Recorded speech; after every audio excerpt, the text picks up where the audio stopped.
Break के बाद एक बार फिर से आप सभी का स्वागत है। अगर आप भी गो फर्स्ट एयरलाइन से सफ़र करते हैं तो ये खबर आपके लिए बहुत ज़रूरी है, क्योंकि गो फर्स्ट आपके साथ धोखेबाजी कर रहा है। देखिए रिपोर्ट।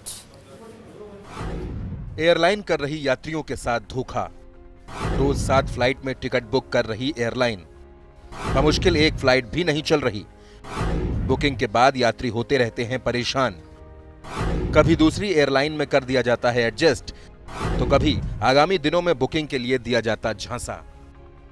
गो एयर एयरलाइन का इन दिनों नाम बदल चुका है। ये एयरलाइन यात्रियों को अब अपनी सेवाएं गो फर्स्ट नाम से दे रही है, लेकिन लोगो और नाम बदलने के बावजूद एयरलाइन की प्रक्रिया में ज्यादा बदलाव नहीं दिख रहा है। एयरलाइन इन दिनों जयपुर एयरपोर्ट से 7 फ्लाइट संचालित करने का दावा कर रही है। इन 7 फ्लाइट्स के लिए एयरलाइन द्वारा टिकट बुकिंग भी की जा रही है, लेकिन वास्तविक स्थिति कुछ और है। मौके पर जयपुर एयरपोर्ट से गो फर्स्ट एयरलाइन की रोज बमुश्किल एक फ्लाइट संचालित हो रही है, यानी रोज 6 या किसी दिन सभी 7 फ्लाइट रद्द हो रही हैं। जयपुर एयरपोर्ट से जुड़े सूत्रों की माने तो एयरलाइन मुंबई और कोलकाता के लिए 2-2 फ्लाइट संचालित करने और अहमदाबाद, हैदराबाद और बेंगलुरु के लिए एक फ्लाइट संचालित करने का शेड्यूल दे रही है। इन सभी फ्लाइट्स में यात्रियों के टिकट भी बुक किए जा रहे हैं, लेकिन पिछले करीब 3 महीने से एयरलाइन की ज्यादातर फ्लाइट्स रद्द चल रही हैं।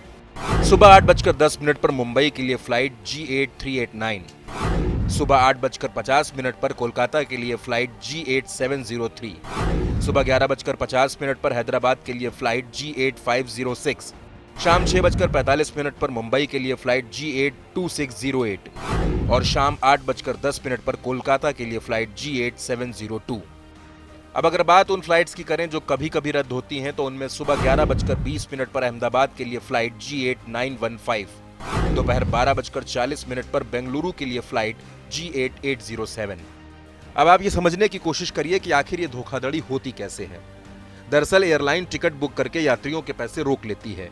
गो फर्स्ट ने स्पाइसजेट एयरलाइन के साथ एक समझौता किया है, इसलिए अगर किसी शहर के लिए स्पाइसजेट की फ्लाइट उपलब्ध है तो उसमें कुछ यात्रियों को एडजस्ट कर दिया जाता है, लेकिन फ्लाइट फुल होने या दूसरी एयरलाइन की फ्लाइट नहीं होने की स्थिति में गो फर्स्ट यात्रियों को फ्लाइट रद्द का मैसेज भेजती है।